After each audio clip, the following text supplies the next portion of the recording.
um jovem torturado pela tristeza e obcecado pela busca da felicidade. O escritor Alexandre Vidal Porto, nosso entrevistado de hoje, parte deste enredo para escrever seu mais novo romance, Sérgio Y Vai à América. Mais que discorrer sobre a chamada ditadura da felicidade, o livro mergulha nos medos e ansiedades que prendem o homem moderno. E é sobre esta intensa leitura do presente que a gente conversa com Alexandre Vidal Porto.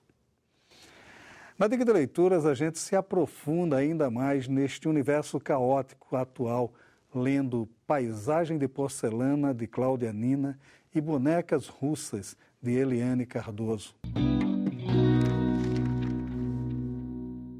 Alexandre, é seu segundo romance, Sérgio Y Vai à América.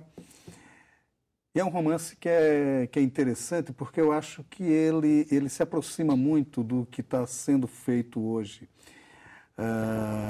na literatura brasileira, que já não é um problema de conflito de gerações, é um conflito de culturas. Quer dizer, o protagonista ele precisa entender a cultura de onde ele vem para ele poder se libertar. Certo. É mais ou menos essa a base, digamos assim, pelo menos intencional do romance? Esse é um elemento do romance, essa necessidade de você se estrangeirizar, adquirir uma visão de estrangeiro sobre a sua própria vida, sobre o seu próprio país, sobre a sua realidade. Mas esse é só um dado, um elemento, não é, digamos, o tema central do romance. Eu acho que é até razoável que eu tenha essa visão, porque eu estava fazendo as contas outro dia, dos últimos 25 anos eu passei 19 anos fora do Brasil. Nos últimos 10 anos eu morei 10 meses no Brasil. Então é o olhar que eu tenho, é o olhar que eu posso ter sobre as coisas, é o olhar que eu posso reproduzir. Então, digamos, seria a maneira que eu tenho possível, factível de contar uma história. Há um aspecto interessante, porque o enredo básico do romance é o encontro de um adolescente com um psiquiatra, né? E essas sessões de terapia é que acaba desencadeando todo o enredo mesmo do romance, né? Mas há um aspecto que, voltando um pouco à pergunta anterior, que me chamou muito a atenção, porque ele é de origem estrangeira, né? Quer dizer, Armênia, os avós dele, né? O Sérgio, o avô dele vem da Armênia, né? E ele carrega com ele toda essa carga, essa necessidade de se representar pelo advento da felicidade. Ele sempre se pega muito nessa questão da felicidade, né? Quer dizer, a necessidade de ser feliz. Quer dizer, como é que isso transita no romance também? É o ponto, digamos, é o dínamo do romance, essa vontade de ser feliz, que ele já tinha identificado no bisavô dele, que gerações antes tinha vindo da Armênia para o Brasil também em busca da felicidade. Tanto que as sessões de terapia entre o Sérgio, que é o paciente, e o Armando, que é o terapeuta, são um pouco, digamos, superficiais. Elas só ganham em importância, em peso, em matéria, quando eles discutem justamente a história do bisavô Areg, que aos 16 anos de idade saiu da Armênia porque queria ser feliz. Ou seja, saiu e encontrou a felicidade no Brasil. E essa possibilidade de encontrar a felicidade que o bisavô dele realizou era o que ele queria também realizar, porque ele se sentia infeliz. Logo no primeiro encontro do Sérgio com o Armando, no consultório do Armando, ele disse: doutor Armando, eu vim procurar o senhor porque eu sou infeliz e eu quero mudar essa situação. Então esse é o dínamo. O romance, ele tem, curiosamente, uma sequência de perdas dos personagens que acaba refletindo na decisão. Quer dizer, é o bisavô que perde toda a família logo em seguida, a partida dele. É o Ângelus que perde tudo também quando ele sai da Lituânia. É a própria perda da família do Sérgio em função da morte do avô, em função da morte do irmão do Sérgio. Quer dizer, esse apanhado de perdas também reflete na mentalidade meio complexa do Sérgio, né? Quer dizer, como é que isso se dá também, o inventário de perdas dele? Mas é porque é um inventário de perdas que tem um inventário de ganhos logo em seguida. É quase que cada uma dessas vidas, por exemplo, o Areg, que é o bisavô, saiu da Armênia pouco antes do genocídio turco dos armênios em 1915, ou seja, ele perdeu a família, ele perdeu o que tinha ficado para trás, mas ele ganhou tudo o que ele, de alguma maneira, ele recuperou o que ele tinha no Brasil. O próprio Sérgio abandona tudo no Brasil e ganha uma nova vida em Nova York. E o Ângelos, que deixa a Lituânia e deixa o passado e se reinventa em Nova York. Digamos, são 3 paralelos de gente que era infeliz onde nasceu, onde estava, e que passou a vida limpo, não é? Em outro lugar. Eles soltaram o que eles não tinham em busca de algo que eles achavam que podiam ter e tiveram. Esses 3 casos do livro, os 3 largaram, tomaram um risco, né? Correram um risco que compensou. E há uma coisa curiosa que chama a atenção no livro, e que é sempre um risco muito grande para o escritor, que é o estabelecimento de datas. Você estabelece datas muito... Eu não cheguei a fazer as contas, né? Mas é o leitor chato que vai fazer as contas. Será que era possível o Aleg ter 100 anos naquela data, naquele... Eu passei 15 dias antes de entregar o livro para a editora. Eu passei 15 dias numa casa de praia com uma amiga minha de muitos anos e a missão dela foi assim, justamente, colocar a cronologia do romance em seus diferentes personagens de maneira... Então, eu quero crer que sim, que está tudo coerente, que tudo encaixa, que tudo bate, mas é um trabalho mesmo, porque não é que... Quer dizer, quando você escreve, isso não vai de uma vez, né? Escreve um personagem às vezes, ou escreve uma passagem uma vez, e aí as referências que você faz, as datas, não necessariamente se encaixam da primeira vez. Então eu tive também isso no Matias da Cidade, o meu primeiro romance, que eu tive que adaptar as datas, mas eu tentei passar a limpo todas as datas. Já me disseram que tem um ano aí que tá diferente, mas isso eu vou conversar com os meus editores lá na Companhia das Letras para ver, porque a gente viu e reviu e ninguém encontrou nenhuma incongruência. Eu espero que não haja. Uma outra coisa também, assim, a gente falando um pouco sobre a forma do livro, né? É a rapidez dos capítulos, né? Intencionalmente os capítulos são muito ágeis, muito rápidos mesmo, né? Quer dizer, a intencionalidade disso também, como é que se dá? Olha, isso eu acho que acaba sendo o derivado de uma outra intenção mais, digamos, genérica que eu tenho. Eu tenho muita preocupação que qualquer pessoa que leia o meu livro, qualquer pessoa, digamos, alfabetizada que leia, entenda cada frase da primeira vez. Eu não quero sintaxe tortuosa, eu não quero construção rebuscada, eu quero uma coisa simples, correta, do ponto de vista gramatical, mas um estilo simples, em geral, em ordem direta, porque eu quero que a pessoa leia e entenda. E isso, no final das contas, acaba dando uma agilidade à leitura, não é?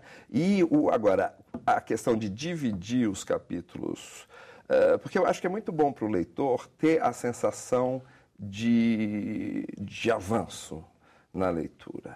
E eu mesmo não quero estar escrevendo sobre o mesmo tema. É uma coisa para o escritor não se chatear, não é? E para que o leitor também não se chateie. Então eu gosto de capítulos curtos. Eu acho que isso é uma coisa que eu quase copio, digamos. O Machado de Assis faz isso em alguns livros e é uma coisa que sempre me deu muito prazer. E eu gosto desse espaço entre os capítulos, de você ler, você absorve, você tem a possibilidade de refletir sobre o que você lê e aí você parte para o próximo e assim por diante até o final do livro. Tanto que muita gente acaba lendo esse livro de uma vez só. Senta e vai até o final. Isso é uma coisa assim repetida, recorrente nos meus leitores, assim, as pessoas que comentam o livro. E é uma coisa que me agrada, me satisfaz, porque é uma coisa deliberada. Eu queria que a leitura fosse fácil. Não é? Eu li o seu livro anterior, o Matias na Cidade. E são questões extremamente antagônicas, porque embora o Matias tenha, eu não sei se uma passagem na Austrália, mas ele tem alguma visão da Austrália. Ele tem uma visão idílica da Austrália. Idílica da Austrália, é uma coisa assim. Assim, vamos para a Austrália, vou ser feliz na Austrália um dia. Eu li o livro quando o lançamento, você me falou agora 9 anos, né? Foi, outubro de 2005. É por isso que a memória já não é tão... não, essa nem a minha. Mas eu percebo bem que o caráter do Matias é completamente antagônico ao caráter do Sérgio. Exatamente. Inclusive, a busca dos dois são completamente opostas. Exato. Né? Quer dizer, como é que trabalhar com esses dois mundos complexos, né? Então, só para contextualizar um pouquinho o nosso telespectador, a história do Matias, basicamente, é um advogado bem-sucedido em São Paulo que se perde na cidade por 4 dias e nesses 4 dias ele encontra uma moça e eles têm um encontro muito bem-sucedido, digamos assim, eles têm um encontro sexual muito forte e o Matias tem que decidir se ele continua a vida dele com essa moça na Austrália, ou se ele volta para a vida dele num bairro rico em São Paulo. E aí a discussão é justamente esse dilema, quer dizer, a sexualidade dele o levou a esse dilema. O que eu faço? Eu abraço esse sentido de possibilidade existencial que eu sinto aqui, que eu tenho aqui com essa moça, ou eu volto para a minha vidinha mais ou menos mais segura e conhecida? Então o dilema do Matias é esse. O Sérgio Y tem um dilema parecido, porque esse dilema de felicidade dele tem um parentesco com a sexualidade, com a expressão da sexualidade dele, mas ele enfrenta a questão de maneira totalmente oposta. Então, eu discordo de você um pouco no sentido de que o dilema é diferente. Eu acho que o dilema é muito parecido. A livre expressão da sexualidade como pressuposto da felicidade. Só que um reage de uma forma covarde e o outro reage de uma forma corajosa. Então, é uma imagem completamente desastrada, mas eu vejo os dois como uma dobradiça, que tem um eixo central, mas que um se mexe para o lado e o outro se mexe para o outro. Mas eles têm essa articulação da sexualidade como redenção. E há o aspecto também, que é uma discussão muito, muito recorrente na literatura atual, que é a busca desses paralelos, né? Quer dizer, no estrangeiro talvez esteja o senso da felicidade, né? Acaba atingindo isso tanto o Sérgio quanto o Matias, mas embora você detalhe profundamente, sobretudo no Sérgio Vai à América, aspectos de Nova York, onde o Sérgio passa a morar, é uma Nova York idealizada, como é a Austrália também do Sérgio, né? Claro. Desculpa, do Matias. Do Matias. É um idílio, no fundo, você identifica a Nova York ou a Austrália como locus da felicidade, mas isso é muito mais, digamos, em consequência do fato de a felicidade não estar onde o Matias estava ou onde o Sérgio estava. Quer dizer, no caso, ambos estavam em São Paulo. Então, quer dizer, São Paulo não é a cidade para se encontrar a felicidade. Mas um imagina a possibilidade da felicidade na Austrália, o outro imagina a possibilidade em Nova York, mas podia ser o contrário. É simplesmente, eu vou procurar a felicidade em outro lugar, porque aqui ela não está. E foi o que fizeram os outros personagens, no caso do Sérgio Y Vai à América.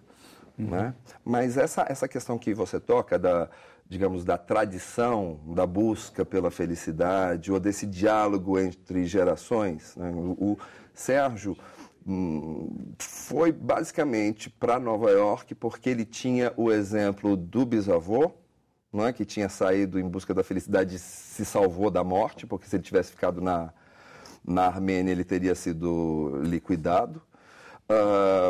O Ângelus, que também sai da Armênia para ser feliz em Nova York, e ele vai nessa tradição. E eu acho, talvez você tenha percebido, a epígrafe do livro, é engraçado que você percebe só depois. Quando eu escrevi, eu não tinha feito esse paralelo. Também é um diálogo de gerações, porque e foi daí que surgiu a ideia. Assim, esse romance, ele tomou pulso, assim, com essa história de 2 poemas. Eu estava ouvindo, eu gosto muito desses discos, audiolivros, e eu estava fazendo uma viagem de carro do México para Washington. E eu estava fazendo um curso de poesia americana, ouvindo, né? Um curso de poesia sobre o Walt Whitman. E aí, um poema dele chamado Crossing Brooklyn Ferry, que chama Cruzando a Balsa do Brooklyn, em que ele fala da alegria que ele tinha em todos os dias de manhã cruzar a balsa do Brooklyn para Manhattan. Ele morava no Brooklyn e trabalhava em Manhattan. Não havia ponte do Brooklyn ainda nessa época. Em todas as manhãs e todas as tardes, ele fazia essa travessia e tinha uma experiência sensorial, emocional quase, de regozijo com o sol na cara, com o vento, com as outras pessoas, assim, de profunda felicidade naquela pequena travessia.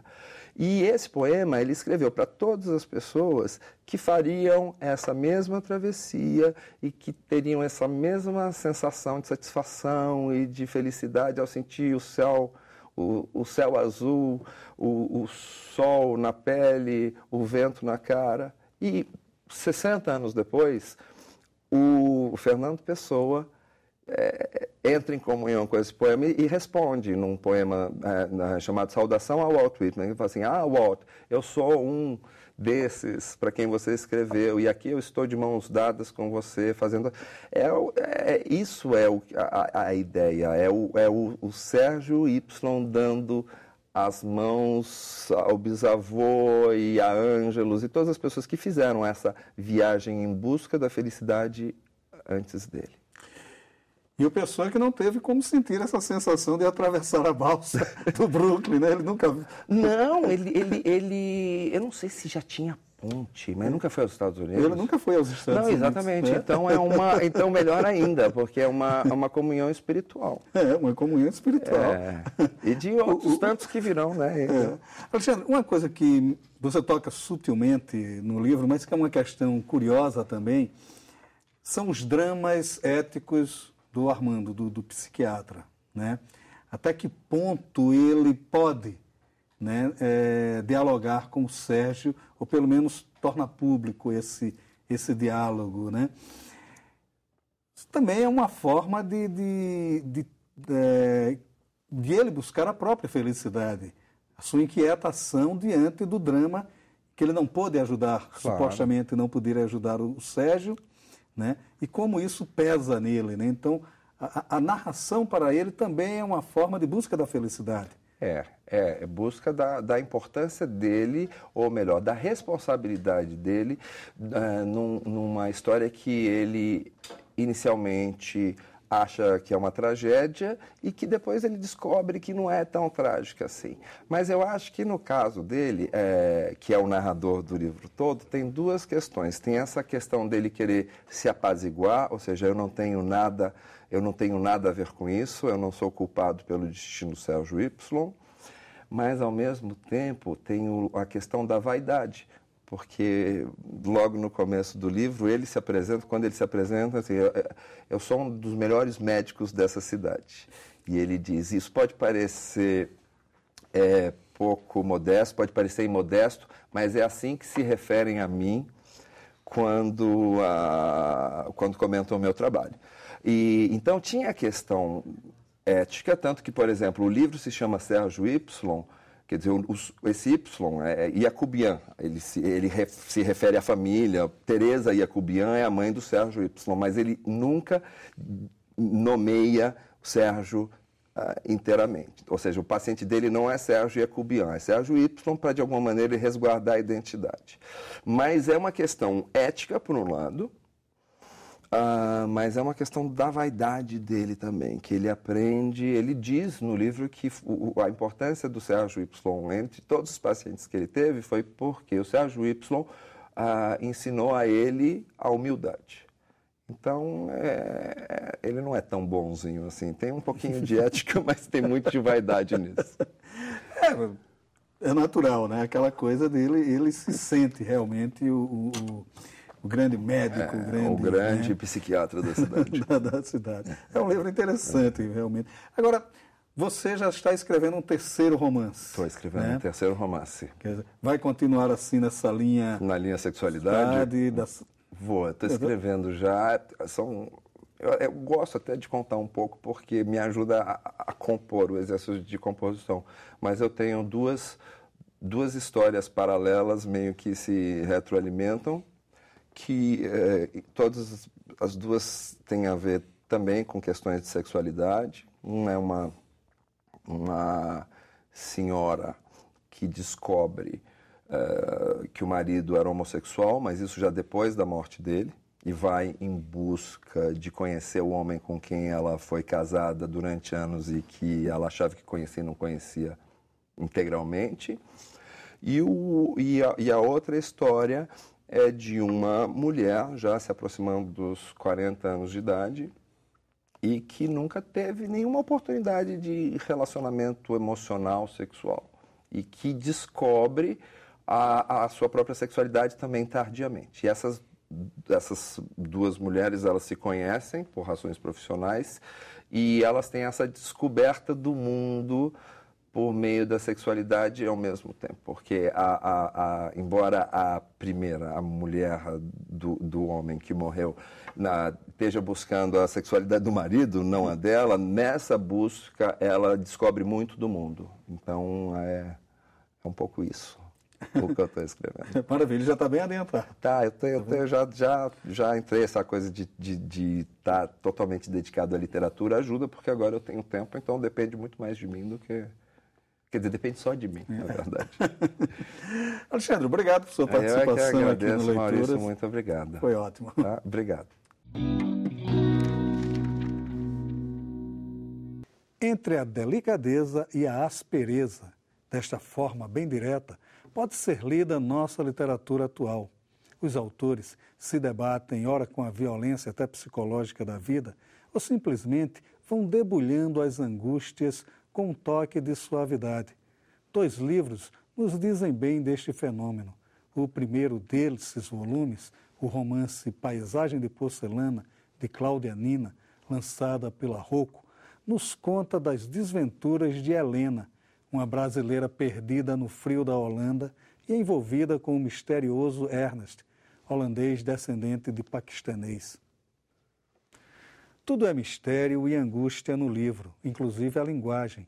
Escrito em primeira pessoa, ao dar voz à sua protagonista, Nina opta pelo narrador imparcial. Helena não consegue ver nenhum mérito naquele país constantemente encharcado e frio, onde as pessoas preservam ao extremo sua individualidade. Sem amigos, além do pouco útil Peter, que sequer lhe escuta, mergulha na solidão, sofre a extrema falta de ambientação e, sem dinheiro, não tem como fugir. Nina, na verdade, nos leva a refletir sobre a falta de opção da modernidade, ou resistirmos à violência dos dias ou simplesmente fugimos. Refletir sobre as armadilhas e encruzilhadas também é a proposta do segundo livro em questão. Lançado pela Companhia das Letras, o romance Bonecas Russas marca a estreia de Eliana Cardoso na ficção e traz fôlego ao falar de 6 mulheres, Leda, Lola, Francisca, Odete, Rosália e Miranda, todas marcadas por laços de parentescos e mistérios guardados no passado. A prosa de Eliana Cardoso se destaca pela delicadeza das palavras, apesar de falar de vidas marcadas por dores intensas e frustrações imensas. Tudo se desenha suavemente. Há um doce lirismo em cada frase, que leva o leitor ao prazer de uma boa narrativa. Para intensificar este clima, a autora explora incontáveis referências literárias e musicais. Tal mecanismo, no entanto, não está ali para dizer de erudição, ou mesmo para engrossar o volume. Tudo tem ligação intrínseca com o enredo e também nos diz o quanto todas estas questões foram olhadas por outros autores. Um livro belo, suave, mas profundamente verdadeiro. As duas pontas do mesmo barbante que liga a boa literatura contemporânea. Paisagem de Porcelana, de Cláudia Nina, e Bonecas Russas, de Eliana Cardoso. O Leituras de hoje fica por aqui e você bem pode ficar na companhia de bons autores e bons livros. Até nosso próximo encontro.